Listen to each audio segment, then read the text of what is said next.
السلام علیکم ورحمۃ اللہ وبرکاتہ۔ الحمد للہ وحدہ والصلاۃ والسلام علی من لا نبی بعدہ۔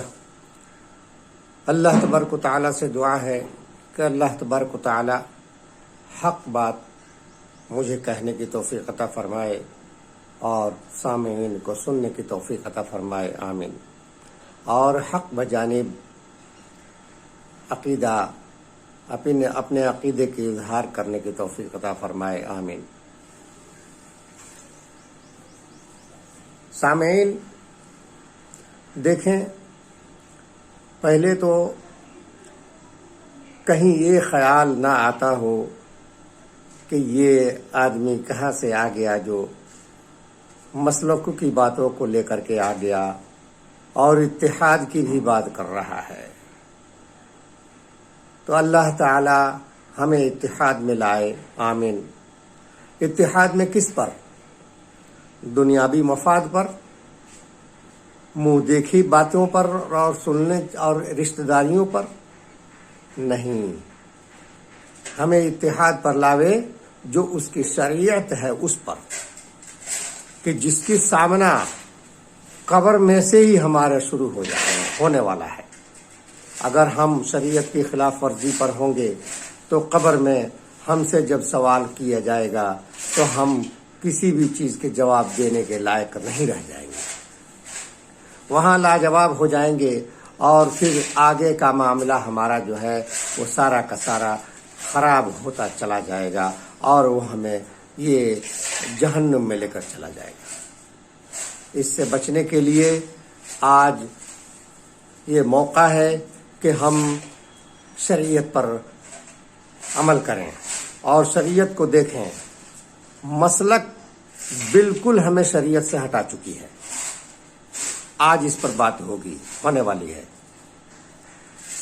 دیکھیں، چکنی چوپڑی باتیں اور لگی لپٹی باتیں کیا عالم نہیں کرتے، علماء نہیں کرتے؟ بالکل کرتے ہیں۔ اگر نہیں کر رہے ہوتے تو آج یہ معاملہ ہمارے ساتھ پیش نہیں آتا۔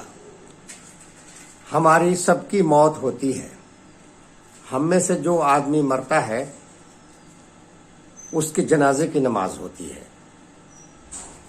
تو جنازے کی نماز جب مسلک والے یہ کہتے ہیں کہ ہم نبی کے طریقے پر ہیں تو نبی کی نماز کہاں گئی؟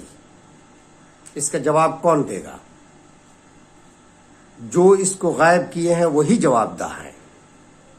کہیں بھی کورٹ میں ہماری پیشگی ہوتی ہے تو وہیں ہم سے سوال کیا جاتا ہے کہ یہ بات ہے تمہارے، اس کا جواب تمہیں دینا پڑے گا۔ اور اللہ تعالیٰ کے ہاں جب جواب دینا پڑے گا تب کیا کریں گے؟ دیکھیں کہاں پر جو ہے مسئلہ کی بیماری جو ہے ہمیں کہاں سے کہاں لے کر چلی گئی ہے۔ آج معاملہ یہ ہے کہ جنازے کی نماز کی باتیں اگر مسلک والوں سے کیجئے تو وہ ناراض ہو جاتے ہیں، یعنی یہ چاہتے ہیں کہ ہم سے بات ہی نہ ہو۔ ایسا کبھی ہو سکتا ہے؟ آج یہاں تم بھاگ لوگے، بات نہیں کرو گے، کل اللہ تعالیٰ کے یہاں کہاں سے بھاگ کر جاؤ گے؟ اتنا بڑا جو ہے گھوٹالہ یہ مسلک کی بیماریوں میں آ گیا ہے۔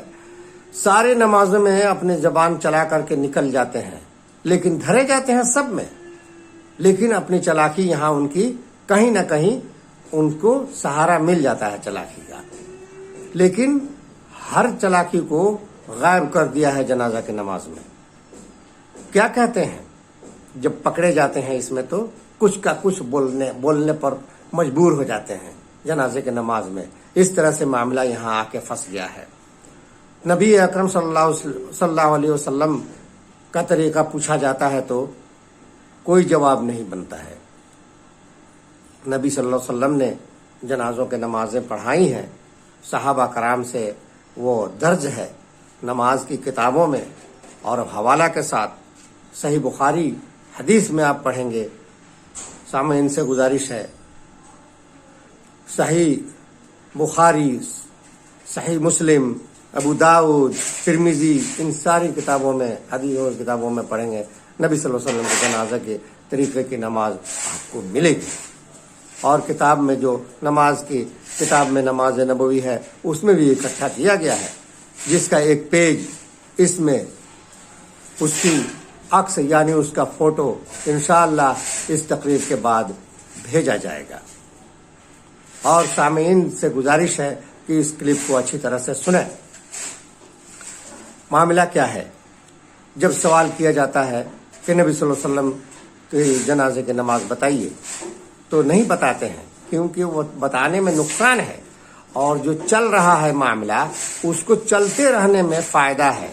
یہ فائدہ نہیں ہے، یہ دراصل نقصان ہے جو فائدہ انہیں نظر آ رہا ہے مسلک والوں کو. کیوں کہ چل رہا ہے تو زمانہ ہے، بہت زیادہ لوگ ہیں، پورا جنازہ میں شامل ہوتے ہیں، سارا معاملہ دبا ہوا ہے، حق دبا ہوا ہے. اب جو ہے جب حدیثوں کو پڑھیں گے تو حق واضح ہوگا، تو نہیں چاہیے، پڑھنے نہیں دیتے ہیں اور نہ بات کرتے ہیں. اللہ تعالی ہم لوگوں کو یہ توفیق عطا فرمائے کہ جو دبی ہوئی باتیں ہیں، جو حق دبا ہوا ہے، اس کو ہم سامنے لاویں. ہر کسی کے گھروں میں یہ معاملہ ہے. بھائی قرآن حدیث پر ہے، حق پر ہے، تو بھائی ناحق پر ہے، مسلک میں دبا ہوا ہے، اور یہ بھائی دونوں ایک دوسرے سے راضی ہیں، لیکن اس سے یہ بات کرنے کی ان کی جرت نہیں ہے، کیونکہ بھائی بندی یہاں چلی جائے گی. بھائی بندی جانتے ہیں کہاں جائے گی، اور اس کی پرواہ نہیں کیا جائے گا. جب جائیداد کی بٹوارہ ہوگی تب بھائی بندی کا پرواہ نہیں کیا جائے گا، اور وہاں پر جو ہے بھائی کو لات مارنے کی کوشش کی جائے گی. لیکن جب اللہ کی بات ہے تو یہاں اتنا زیادہ بھائی بندی ہے کہ بھائی سے یہ سوال بھائی نہیں کر رہا ہے. یہ ایک سچ، کڑوا سچ ہے.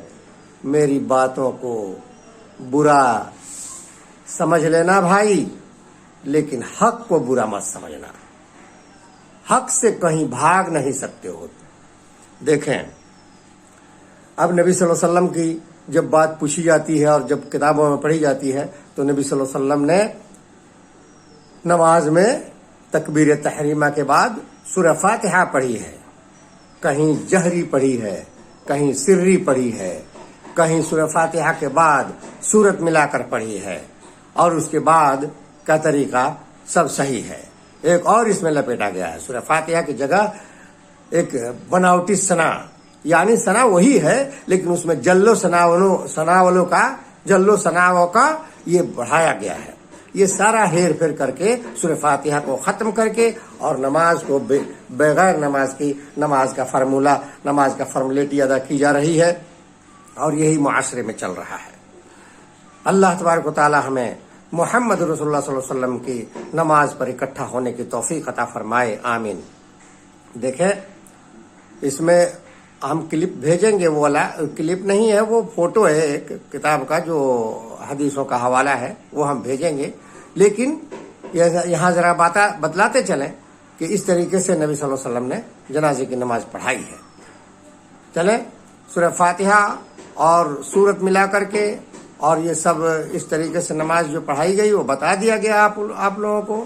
اب جو ہے ذرا سی تصویر وہ بھیجا جائے گا، اس کو دیکھ لیں اور دیکھیں ایسا کیسے ہو سکتا ہے.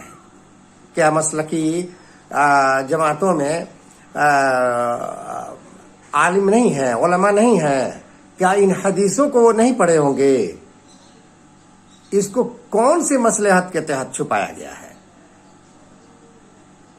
اور جو ہے عوام، یہ تو بھیڑی ہے، یہ پیچھے پیچھے چلتی ہے، نہ پوچھتی ہے، نہ انہیں بتایا جاتا ہے. طریقہ بتا دیا جاتا ہے تسلی کے لیے. نماز کی نیت کے طریقے جو ضروری ہی نہیں ہے. نماز کے لیے تو کھڑے ہوئے ہیں، نیت تو اسی کا تھا، اور وہ پڑھنے کی کیا ضرورت ہے؟ نماز کی نیت پڑھنے کی ضرورت کیا ہے کہ اس کو سکھاتے ہیں اس طرح سے نیت کر لو، اس طرح سے نیت کر لو. اور ہر کسی کی نماز میں ہمیں شامل ہونا پڑتا ہے. رشتہ دار مرتے ہیں، اگر ہم یہ طریقہ لے کر کے آئیں گے، نبی کا طریقہ لے کر کے آئیں گے تو اس کو برا سمجھا جائے گا. نیا لگتا ہے کہ یہ کہاں سے آ گیا، کوئی آئے گا ہی نہیں نماز میں، سارے بھاگ جائیں گے جتنے گاؤں والے ہیں. تو ہم کیا کریں؟ ان کے ڈر سے نبی کا طریقہ نہیں لائیں؟ اور یہ علماء حضرات جو ہے اس کو چھپا کے بیٹھے ہیں اور دوسری نئی کہانی لے کر کے سامنے آئے ہیں مسلکی کہانی کو، تو کیا کریں؟ اتحاد جب بھی ہوگی اور صحیح ہوگی اور اللہ کی مدد آئے گی اس اتحاد میں، تو وہ نبی کے طریقے پر آئے گی، مسلک پر نہیں آئے گی، کیونکہ مسلک کو جو مسلک والے ہیں انہوں نے ہی کم سے کم تو 4 جگہ بانٹا ہوا ہے، کہاں سے اتحاد آئے گا؟ پہلے ہی جو سمجھدار جو اکابرین ہیں ان کا کہنا ہے کہ چاروں مسلک جو ہے حق ہے۔ ایک حق ہوتا ہے کہ 4 ہوتا ہے؟ تو یہی جو ہے اپنی غلطیوں کو اس طرح سے واضح کیا گیا ہے اور اس طرح سے اپنی غلطی کو بنا کر کے بتایا گیا ہے عوام کے سامنے کہ یہ کبھی صحیح ہو ہی نہیں سکتا۔ قرآن کتنا ہے؟ 4 ہے قرآن، کہ مسلک 4 ہو جائے گا؟ مسلک بنانے کی ضرورت کیا پڑی؟ جب قرآن ایک ہمارے پاس ہے تو مسلک کیوں بنائیں گے؟ کتنا نبی ہمارا ہے؟ 1,24,000 جو نبی ہمارے جو ہے رسول آئے ہیں تو سب کے شریعت پر عمل ہوگی؟ ایک نبی کی جو خاتم الانبیاء ہیں محمد رسول اللہ صلی اللہ علیہ وسلم ہے، تو کیوں یہ لپیٹا گیا ہے 4 نبی؟ کیوں 4 نبی ہیں؟ الگ الگ مسئلہ بنانے کی ضرورت کیا پڑی؟ کس کو جواب دینا پڑے گا؟ کیا اللہ تعالیٰ نے کہا کہ 4 مسلک بنا لو؟ ہرگز نہیں ہے یہ معاملہ جو ہے بناوٹی معاملہ سامنے نظر آ رہا ہے۔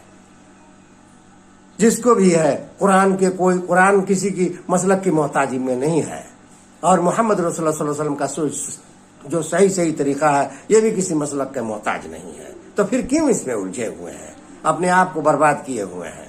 اس کا سمجھ نہیں آتی؟ دنیا کے معاملے میں ایک دم ادھیڑ کے پھینک دیتے ہیں، جہاں تک ہوتا ہے وہاں تک سمجھ کے چلے جاتے ہیں، اور جب دین کا معاملہ ہوتا ہے تب پیچھے لگ جاتے ہیں اپنے اکابرین کے۔ یہ جو بتائیں گے وہی ہوگا، کیا وہ صحیح بتائیں گے؟ کیا وہ آسمان سے اترے ہیں اکابرین؟ ان کی قدر کرنا ہے، ان کی عزت کرنا ہے، لیکن ان کے اوپر عقیدہ نہیں بنانا ہے کہ یہی جو کہیں گے صحیح ہوگا۔ اللہ تعالیٰ جب دنیا میں لوگوں کو پیدا کیا ہے جس میں اکابرین بھی ہیں، اس سے الگ نہیں ہے، تو غلطی کا جو ہے خطا کا امید ان سے بھی ہے، تو اگر وہ ایک غلطی کرتے ہیں تو پوری امت غلطی میں چلی جائے گی۔ تو یہ ہوش میں کیوں نہیں آتے ہیں ہم؟ ان کی غلطیوں کو بھی صحیح کرنے لگ جاتے ہیں۔ بھائی ان کی صحیح جو باتیں ہیں وہ ٹھیک ہے، وہ مانیں گے، لیکن غلطیوں کو کیسے مان لیں گے؟ جو ان کی غلطیاں قرآن سے ہمیں الگ کر رہی ہوں، جو ان کی غلطیاں ہمیں نبی صلی اللہ علیہ وسلم کے فرمان سے الگ کر رہی ہوں، اور مسلک میں جو ہے بند کر رہنے کی کہہ رہی ہوں، تو اس میں ہماری مجبوری ہے کہ ہم ان کے مسلک میں بند جائیں گے۔ جو لوگ بندھے ہیں وہ ان کی بے وقوفی ہے، اور ان کی جو ہے آخرت میں خسارہ پانے والی یہ بندھن ہے۔ اللہ تعالی ہم تمام کو کہنے سننے سے زیادہ عمل کرنے کی توفیق عطا فرمائے، آمین، اور مسلک کی بیماریوں سے نکلنے کی توفیق عطا فرمائے۔ قرآن حدیث کے رہتے ہوئے ہم کسی کے محتاج نہیں ہیں، یہ عقل سب کسی کے اندر آ جائے، آمین، اور قرآن پر عمل کرنے کی توفیق عطا فرمائے، اور نبی صلی اللہ علیہ وسلم کے طریقے پر عمل کرنے کی توفیق عطا فرمائے۔ ایک بات اور ہے، یہ مسلک نہیں تھا تب کے مسلمان کیسے تھے؟ یہ مسلک تھا ہی نہیں، صحابہ کرام کے دور پر تھا ہی نہیں، تابعین کے دور پر تھا ہی نہیں، تبا تابعین کے دور پر یہ مسلک کہیں آتا پتہ نہیں تھا، تو پھر وہ لوگ کیا تھے؟ کیا وہ لوگ گمراہ تھے؟ اللہ کا شکر ہے وہی ہدایت یافتہ تھے۔ کاش کہ آج ہم لوگ بھی ان کے طریقے پر چلیں اور ہم بھی ہدایت یافتہ ہو جائیں۔ اللہ تعالیٰ سے ہماری دعا ہے کہ اللہ تعالیٰ ہمیں انہی کے طریقے پر رکھے، انہی کے طریقے پر چلنے کی توفیق عطا فرمائے، اور ہمارا سمجھ صحیح کر دے کہ تاکہ ہم ان کے طریقے پر چل کر کے اپنے زندگی کو، یہ جو زندگی چند روزہ ہے، اس کو کامیاب بنا لیں، اور اللہ تعالیٰ کے محتاج ہم ہیں اس دنیا کے اندر، قرآن اور حدیث کے محتاج ہیں، کسی مسلک کے محتاج نہیں ہیں۔ ہمیں بے باک ہونا ہے، اور ہمیں قرآن کو سمجھنا ہے، ہمیں حدیثوں کو سمجھنا ہے، اور بے باک طریقے سے یہ اس مسلک کا جو ہے بائیکاٹ کر کے اور اللہ تبارک تعالیٰ کے یہاں جانا ہے، کہ تاکہ ہمارا جو ہے معاملہ بالکل ان لوگوں کے جیسا ہو جو مسلک والے نہیں تھے، اہل سنت والجماعت تھے، اور اتحاد لاویں۔ اتحاد اسی پر ہونا ہوگا، اسی پر ہوگا جب قرآن اور حدیث پر اکٹھا ہوں گے۔ اللہ تبارک تعالیٰ ہمیں کہنے سننے سے زیادہ عمل کرنے کی توفیق عطا فرمائے، آمین۔ السلام علیکم۔